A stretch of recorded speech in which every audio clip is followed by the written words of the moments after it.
السلام علیکم listeners and readers my YouTube channel best novel hub میں آپ کے لیے لے کر آئی ہوں انوسینٹ ہیروین کے ساتھ فورس میرج بیس ناول ہے لسنرز ماہ کمال بہت ہی رومانٹک اور لو سٹوری ہے۔ یہ تو چلتے ہیں ایپیسوڈ نمبر 2 کی جانب۔ حال گاڑیاں تیزی سے آگے پیچھے اپنے سفر پر گامزن تھی، کسی کی اتنی ہمت نہ تھی کہ ان گاڑیوں کے آگے آتا۔ یہ وحشت اور احترام دونوں کا تھا اور اس کا لوگوں پر۔ لوگ اس کے نام سے ہی ہوپ کھاتے تھے اور ان کے خاص لوگوں کے علاوہ اسے کسی نے دیکھا ہی نہیں تھا، لیکن اس شہر کے لوگ جانتے تھے کہ جس پر اس شخص کی نظر جائے وہ شخص یا تو جان سے گیا یا کام سے، یہاں اس کی دھاک تھی۔ ایسے ہی نہیں، اس شخص سے اس نے خوف اور اپنے نام کو پھیلانے کے لیے سال لگائے تھے۔ وہ چاہتا تھا کہ لوگ اس سے ڈریں اور اس کے نام پر گردن جھکائیں اور اس کا نام لینے پر ہی کام ہو جائیں۔ وہ خدا نہیں سمجھتا تھا، خود کو خدا کا بندہ سمجھتا تھا۔ اسے لگتا تھا کہ اس اچھائی سے زیادہ دیر نہیں رہتی۔ ہر نئے ایماندار پولیس افیسر کا دوسرے دن ٹرانسفر ہو جاتا، محکموں میں بھرتیاں، سفارشات پر یونیورسٹی میں میرٹ سے زیادہ نام چلتا لوگوں کا، ہر کاروبار میں دھاندلی، کرپشن بھری پڑی تھی دنیا، اور ایسا ہوتا تھا یہ شہر اس کا تھا، ہر انلیگل کام اس کے اشارے پر ہوتا تھا، وہ ہاں کرتا تو سب ہوتا، اور لیکن وہ انلیگل کام بھی اتنا لیگلی کرتا کہ باقی مافیا کی دنیا حیرت سے صدمے میں کنگ ہو جاتی۔ وہ مافیا سے تعلق نہیں رکھتا تھا، یہ اس کا معیار نہ تھا، لیکن اس دنیا پر کافی نظر تھی اس کی، ہزاروں سے اسے گرانے کی، اس جگہ پہ آنے کی کوشش کی تھی، مگر پھر کیا، اس کی نسلیں ہی اس دنیا سے اپنا نشان کھو چکی تھی۔ وہ دو کاموں سے کھار کھاتا تھا، اپنی عورتوں پر دھندا کر کے کمایا پیسہ چاہیے نہیں تھا، اور اس پہ نازو کو اتنا ضروری سمجھا ہی نہ تھا۔ یہی وجہ تھی کہ اس کے شہر سے ایک عورت یا لڑکی بچی سمگل یا زیادتی کے کیس میں ملوث یا ماری نہیں گئی تھی۔ جو ایسا کرتا اسے بے حد بڑی سے بڑی سزا دی جاتی، یہ اس کے بنائے گئے اصول تھے۔ وہ شراب اور شباب دونوں سے دلچسپی نہ رکھتا تھا، یہی چیز تھی جو حیرت انگیز تھی اس کے نزدیک۔ انسان کو کسی چیز سے اگر محبت کرنی ہے چاہیے تو وہ پاور، طاقت کا نشہ سر چڑھ کر بولنا چاہیے انسان کے، اسے پاور اور شہرت کے غرض سے، بس پیسہ تو پانی کی طرح اس کے پاس۔ ازمیر اس کا شہر، اور پھر ترکی کا تیسرا بڑا شہر، اور کروڑوں کے حساب سے آبادی تھی وہاں، ہر چپے چپے پہ اس کی حکومت تھی، اور ہر حکمران سیاستدان اس کے کہنے پر بدلے جاتے اور نئے آتے۔ یہ اس کا شہر تھا، باقی قریب کے ملکوں کے لوگ بھی اس کے نام سے اچھے سے واقف تھے، جن سے اس کا کافی امپورٹ ایکسپورٹ کا بزنس چلتا تھا۔ حیران کن بات تھی کہ اس کی شہرت نہیں تھی، حیران کن بات یہ تھی کہ وہ 30 سالہ مرد مسلمان تھا جس نے انگریزوں کو اپنی دھول بنایا ہوا تھا۔ ہزاروں لڑکیاں اور سیاستدانوں کی بیٹیاں اس کے پیچھے تھیں، لیکن وہ ان کو نظر تکنا گوارا نہیں کرتا تھا۔ یہ اس کے اصولوں کے خلاف تھا کہ کسی عورت کو اپنے ساتھ رکھے، یہی وجہ تھی کہ اس کا کوئی بھی افیئر منظر عام پر نہ آیا تھا۔ کبھی اس کے خلاف محاذ کھولا جاتا، لیکن اس کی کوئی کمزوری جب مخالفین کے ہاتھ نہ لگتی تو وہ پیچھے ہٹ جاتے، لیکن وہ ان کی جڑیں تک اکھیڑ دیتا اور اپنے ملک اور وہ ظالم کے نام سے جانا جاتا تھا، وہ ظالم جس نے ظالموں کو نیست و نابود کیا تھا، اور اس کے دوستوں کی تعداد تو کیا ہی تھی، دشمن بھرے پڑے تھے۔ گاڑی جھٹکے سے اس عمارت کے سامنے رکی، وہ اترنا تیزی سے اندر گم ہو گیا تھا، اور اسے سیاہ عمارت بھی کہا جاتا تھا کیونکہ اس محل نما گھر کے عجیب وحشت ٹپکتی تھی۔ رات کی سیاہی میں یہ عمارت سیاہ خوفناک منظر پیش کرتی تھی، اور اس نے اپنے میٹنگ ہال میں جاتے ہی آن لائن میٹنگ کا انعقاد کیا تھا، اور آدھا گھنٹہ اور پھر 2 گھنٹے گزر گئے تھے، لیکن کام جاری تھا اس کا۔ اگر ہم اس ڈیل کو انکار کرتے ہیں تو ہمیں 2 کروڑ کا نقصان ہوگا، اور یہ لڑکیاں ہم بازیاب نہیں کروا سکتے۔ یہ احمد جبران کا کیس تھا، اور اس نے کرسی گھما کر نگاہیں سامنے دیوار پر چمکتی بڑی اسکرین پر ڈالی اور اس شخص کو دیکھا جس نے اس کی بات کے خلاف جانے کی ہمت کی تھی۔ تمہارا نامہ گرامی، اس خاموشی سے اس کی بھاری آواز گونجی کہ ایڈم، وہ شخص کھنکارا، اور نئے آئے ہو؟ اس نے اپنی بیٹ پر ہاتھ پھیرتے استفسار سے کہا۔ ہاں، لیکن بہت جنونی ہوں، کام کو لے کر سب کر لیتا ہوں، میرا دماغ بہت تیز۔ وہ شاید اس شہر میں کیا اس ملک میں بھی نیا تھا۔ میٹنگ برخاست کی جاتی ہے، اور یکدم سامنے لگی اسکرین پر اندھیرا چھا گیا، اور اس کی ساری انفارمیشن میری میز پر کل شام تک پہنچ جانی چاہیے، اس سے پہلے کہ 10 منٹ میں اس جگہ پہنچا دوں جہاں یہ سیکھے زبان کا استعمال کب، کہاں اور کیسے کرنا ہے۔ وہ کہتا سگار سگالتا اٹھ کھڑا ہوا۔ یہی سب تھی اس کی زندگی، یہی تمنا تھی اس کی۔ اسے طاقت سے مطلب تھا، جہاں پاور وہی دا ایمپائر۔ اگر وہ ضد پر آ جاتا تو کروڑوں چھوڑ دیتا، اور اگر ٹھان لیتا تو لوگوں سے پائی پائی کا حساب نکلواتا۔ اس کے بارے میں کہا جاتا ہے کہ خدا کے بعد کسی سے ڈرتا ہے تو یہ سچ تھا کہ اس نے رب کے سوا کسی سے ڈرنا نہیں سیکھا تھا، اور کوئی چیز اسے ڈرا نہیں سکتی تھی۔ کھلے عام کہا کرتا تھا، لیکن جانتا نہیں تھا۔ جانتا تھا کہ لوگ اس کی آنکھوں میں ڈر کر ایک دن ضرور دیکھیں گے۔ خوف کسی کے کھونے کا یہ وقت بتانے والا تھا۔ کاش وہ سب نہ ہوا ہوتا تو شاید آج ہمارے درمیان اتنے اختلافات نہ ہوتے۔ میری محبت پر یقین کرتی تم۔ وہ ماضی کو یاد کرتے اسے دیکھنے لگا۔ ماہ ماہ ماہ وہ اسے ڈھونڈتے سارے گھر میں گھوم رہا تھا۔ جب اسے پتہ چلا کہ وہ گر گئی تھی سکول میں اور اب وہ سو رہی ہے، وہ سب چھوڑتا اس کے کمرے میں بھاگتا تھا، اور اس کے والدین نے ایک دوسرے کو دیکھا، اور پھر ماں کی ماں جو ہلکا سا مسکرائی تھی وہ اندر آیا تو وہ سو گئی تھی، اور اس کے قریب بیٹھے اور اس کی کینی دیکھی جہاں بینڈیج لگا ہوا تھا، اور اس کے ہاتھ پکڑے معائنہ کیا، اور کمرے کا دروازہ ہلکا سے بند کرتا نیچے آیا۔ کیسے چوٹ لگی اسے؟ وہ سنجیدہ سا وہاں سے کھڑا ہوا پوچھ رہا تھا۔ 16 سالہ نوجوان کافی تو سلجھی طبیعت کا مالک تھا، لیکن جہاں بات ماں میڈم کی آتی تھی وہ سب کچھ بھول جاتا تھا۔ گر گئی تھی تو بتایا تو تھا، اس کی ماں نے کھڑے ہوتے ہوئے کہا۔ وہ اتنی چھوٹی نہیں ہے، 15 سال کی ہے، کیسے گر سکتی ہے خود ہی؟ وہ بے یقینی تھا، اور پھر اس کا گرنا کوئی انہونی بات ہو۔ فضول بات مت کرو زوریز۔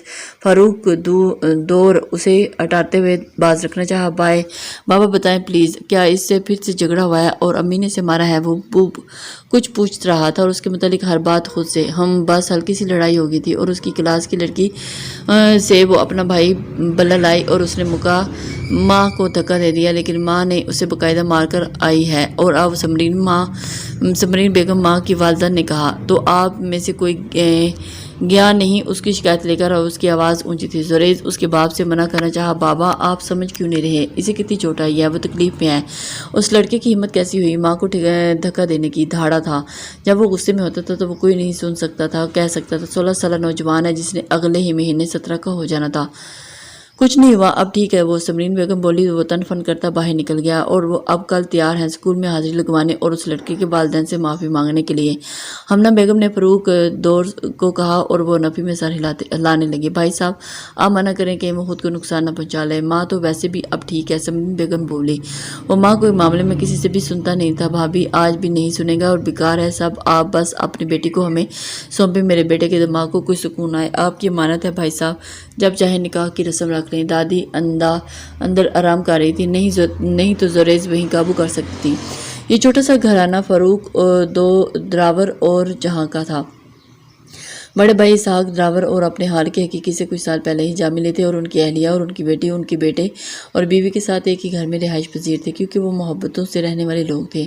زوریز دراور کو بچپن سے ہی دیکھتے آئے ہیں، بچپن سے ہی ماں کی ہر ایک حرکت پر وہ دھیان دیتا تھا، اس سے پیار کرنا، اسے اپنے ساتھ رکھنا، ہر چیز سے اسے پوکے دینا۔ ماں نے کھانا نہیں کھایا تو وہ خود بھی بھوکے رہنا، ماں کے لیے دوسرے سے لڑ جانا۔ پاگل تھا اس لڑکی کے پیچھے، جس کے لیے وہ صرف بیسٹ فرینڈ سے زیادہ کچھ نہیں تھا۔ کبھی کبھی وہ اس کی سب حرکتوں سے تنگ آ جاتی۔ زوریز اس پر بھی اس کا بس نہیں چلنے دیتا تھا۔ زوریز اور یہ جان نہیں پایا کہ اس رشتے کو وقت درکار ہے، ہر رشتے کو مخالف کو اسپیس دینا چاہیے، جو ماں کو وہ نہیں دیتا تھا۔ اتنی محبت بھی انسان کو باغی کر دیتی ہے، مزاج کو چڑچڑا، اور آپ کی اہمیت گھٹتی چلی جاتی ہے۔